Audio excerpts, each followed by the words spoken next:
Assalamualaikum warahmatullahi wabarakatuh. Waalaikumsalam warahmatullahi wabarakatuh. Jeda 2 detik. Tisu-tisu dulu lah ya. Oke, selamat datang di Pandirwara ya, Pandirwara Podcast. Karena kalau ulun menyambut Pandirwara bereranai lagi sautannya. Oke. Kira beremang. Bereranai ya. Bereramang kan apa ngarannya lah bereramang. Nah, Meradau. Nah, ini kan kita berbicara terkait fakta apalagi pianis sebagai anggota. Nah, karena kita spilah wis nih. Pandirwara Bararanai lagi. Oke, pada episode kali ini kita akan membahas terkait berbicara hal yang inspiratif lah dari pemuda asal Kalimantan Selatan yang mana saat ini sudah dan sedang menjabat ya sebagai anggota DPD RI. Dapil Kalimantan. Dapilnya, maksudnya Dapil Kalsel ya. Oke, sebelum itu mungkin kita boleh dulu ya kita berkenalan dengan abang yang ada di depan saya ini ya, yang mana ini sudah familiar juga di wilayah kita, terutama di Kalimantan Selatan. Oke. Kita ini ada pantun sebenarnya. Nah, boleh berpantun dulu. Kalaunya orang kenalon kita pasti ingat dan tahu pantun kita. Oke. Kakanakan belajar tilawah. Cakep. Belajar tilawah lawan tartil. Bungas. Oh, bungas lah. Ulang. Oke, ulang dulu. Kakanakan belajar tilawah. Bungas. Belajar tilawah lawan tartil. Bungas. Perkenalkan ngaran ulun ini Muhammad Hidayatullah. Ranjak di kiau lawan deatel. Tepuk tangan dulu kita. Nah, sebenarnya perkenalannya Ada lagi? apalagi Saya belajar. Kakanakan belajar tilawah. Belajar tilawah kalawan tartil. Nah, perkenalkan ngaran ulun Muhammad Hidayatullah. Rancak di kiau kalawan dayat el. Nah, ini orang Banjar. Ini bepantun dulu lah, jangan langsung masuk aja bepantun. Ini orang Banjar. Nah, bujur banar atau. Nah, di sini kan apalagi beliau ini bisa dipanggil tadi Bang Dayat L ya, Bang Dayat L yang mana saat ini sudah dan sedang menjabat sebagai anggota DPD RI yang mana dalam sejarahnya beliau ini merupakan termuda di Kalimantan Selatan. Sampai saat ini sebelumnya belum pernah ada kan ya. Siap. Nah, mungkin penasaran juga sih. Kita berbicara sebagai pemuda ya, yang mana beliau ini sebagai DPD RI mungkin lebih kayak ini dulu sih. Apa sih emang perbedaan antara DPD RI sama DPR RI itu loh? Nah, lebih jelasnya cek di Google ya lah. Secara tafsir secara besarnya sampaikan bahwa perbedaan antara DPR dan DPD, kami sama-sama memiliki kewenangan dan berkantor di pusat. Kami DPD RI punya kantor keterwakilan di Kalimantan Selatan di Gatot Subroto. Nah, kalaunya DPR itu belum ada saat ini kan. Kekurangan kami tidak dalam kekuatan budgeting. Kalau sedangkan DPR kan punya kewenangan budgeting. Kami hanya bisa memberikan saran, masukan, pertimbangan dan usulan. Selebihnya adalah DPR RI. Secara singkat seperti itu biar kita saling memaham. Nah, benar sekali. Jadi kan peran DPR tadi DPD ini hampir ini ya, kita kebelit-belit antara DPD sama Tasulait. Nah, oke. Kemudian sebagai kaum muda nih piani di antara kaum apa istilahnya tua ya di DPD RI, mungkin kenapa sih harus pemuda masuk di lingkungan DPD RI itu tersendiri? Kita melihat bahwa DPD RI ini suatu ruang politik yang sangat kuat bagi kita yang bisa memanfaatkan. Kita melihat tugas dan wewenangnya hampir sama dan juga mungkin kita katakan sama dengan DPR RI. Kita melihat dari kekuatan setiap provinsi itu sama, hanya 4 kursi. Beda dengan DPR itu sesuai dengan wilayah dan juga jumlah penduduk. Ya kan? Kita di Kalimantan Selatan jumlah DPR RI Dapil 1 ada 6 kursi, Dapil 2 ada 5 kursi. Sedangkan DPD RI-nya 4 kursi. Bayangkan ketika Kaltara itu 3 anggota DPR RI dan anggota DPD RI-nya ada 4. Ada Maluku Utara atau nggak salah itu anggota DPR RI-nya kurang daripada DPD RI. Artinya apa? Kekuatan DPD RI itu sangat luar biasa kalau kita bisa memaksimalkan dan saling bagaimana berkolaborasi dan sinergi terhadap pemerintah daerah. Kami di DPD RI ada 4 komite, 1 komite 1, 2 dan 3, 4, semuanya mencakup dalam keterwakilan keseluruhan dalam kementerian. Jika kalau dalam kita keterwakilan di DPR RI itu lebih banyak gemuk di salah satu komisi, ini sangat disayangkan ya kan. Nah, bagaimana nanti bisa memaksimalkan dengan kinerja dan kontribusi dalam DPD RI.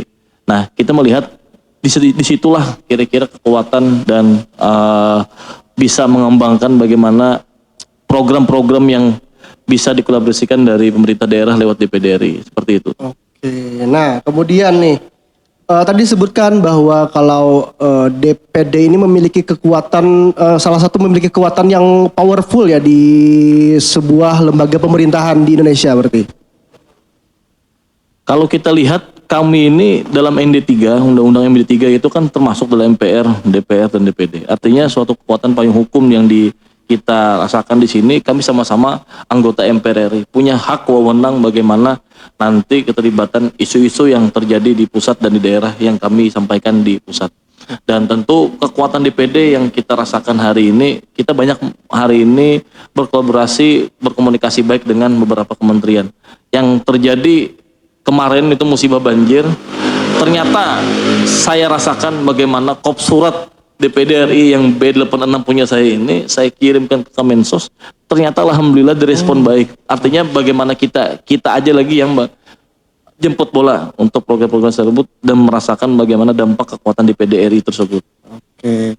Nah, ini tadi kan disebutkan bahwa Pian ini merupakan salah satu DPD RI, bukan satu-satunya ya DPD RI termuda di Dapil Kalsel. Ya. Nah, mungkin bagaimana sih pentingnya peran anak muda dalam DPD RI tersebut?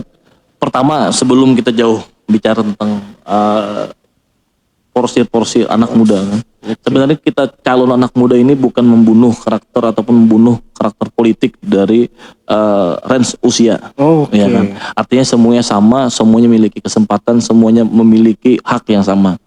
Tetapi dengan kita yang muda-muda ini, insya Allah dengan kekuatan anak muda, dengan kolaborasi anak muda, kita sama-sama memberikan pemikiran-pemikiran yang terbaru, yang pembaharuan. Tentu pemikiran pembaharuan inilah yang memiliki keunikan kreativitas yang sangat berbeda. Salah satunya kita saat ini mungkin kalau ulun reses, ulun lebih banyak melaksanakan dialog-dialog terhadap anak muda. Dan katakanlah setiap ada kegiatan, setiap apa yang ulun lakukan, itu sangat ulun libatkan keterlibatan sosial media untuk memperlihatkan bagaimana kinerja apapun yang ulun laksanakan, ulun kerjakan di hari ini.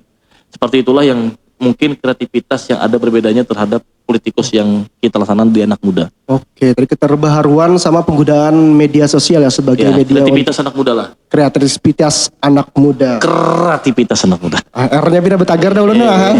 Kalau orang Banjar, Banjar kata hulu dah. Nah kemudian tadi bagaimana sih dampak keikutsertaan ya pemuda dalam politik daerah itu tadi? Maksudnya keikutsertaan pemuda dalam DPD RI.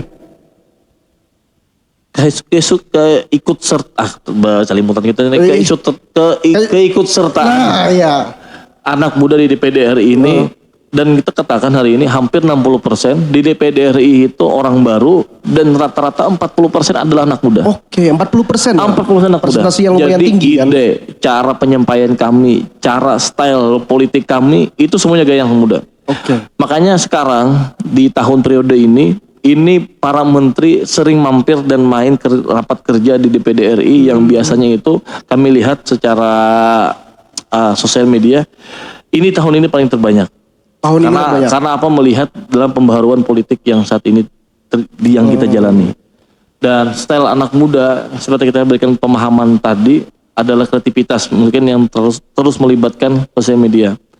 Hadirnya anak muda di DPD RI tentu memberikan semangat baik dan semangat baru untuk para DPD RI ke depan. Dan alhamdulillah hari ini pun kita sampaikan bahwa Wakil Ketua MPR RI hari ini teman kita yaitu Muhammad Akbar Supratman. Ini umur 26 tahun, seumuran dengan saya. Oke. Artinya apa? Kekuatan anak muda hari ini luar biasa. Bahkan kami sangat mudah dan sangat enak berkomunikasi. Bantuan Kemensos kemarin tak lepas dari komunikasi baik kami sesama anak muda. Oke. Itulah yang mungkin lebih nyamannya ketika berpolitik dengan anak muda. Terima kasih. Berarti sangat penting ya adanya golongan muda atau pemuda berada di lingkungan pemerintahan itu. Ya mungkin anak muda ini kan berolah kita ini nyaman. Kita ini bepandir nyaman, duduk sama rata nyaman.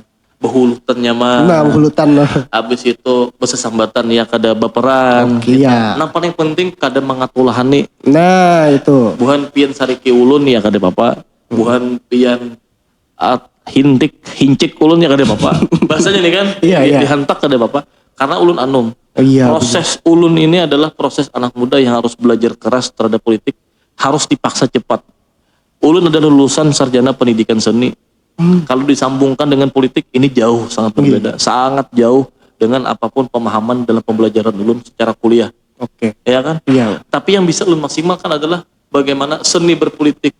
Seni berpolitik Seni ya. berpolitik. Nanti kita bahas selanjutnya lagi. Kalau selanjutnya mau berarti kan ada bapak nih lawas-lawas kita nih lah. Nah, tantangan serta peluang dan hambatan ya. Ketika seorang pemuda tuh ingin nih masuk ke dalam dunia politik. Nah, saat ini. Oke. Mungkin di sini kita melihat bagaimana semangat anak muda ini ada semangat idealisme yang sangat membara. Oke. Disinilah kita bagaimana menantang diri, memanage diri, bagaimana memberikan batasan-batasan terhadap diri. Jangan sampai idealisme diri ini, ego diri ini membakar habis karakter diri kita terhadap panggung politik dan karir politik kita. Tidak serta-merta idealisme, ego dalam diri ini kita hilangkan secara penuh dan semuanya. Kita sisakan, tapi setidaknya kita bisa mendengar masukan, saran, usulan dan lain-lain terhadap kita anak muda ini. Kadang-kadang semangat anak muda dalam politik yang baru-baru masuk itu sangat menggebu-gebu. Iya. Bahkan dikasih memberi pandangan pun itu sangat sulit. Kenapa? Karena dia memiliki pemikiran sendiri dan juga kreativitas sendiri yang harus dia capai apapun itu caranya. Nah inilah yang mungkin ada beberapa catatan penting dalam saran masukan terhadap kita yang mungkin menjadi salah satu masuk zona baru dalam politik secara anak muda.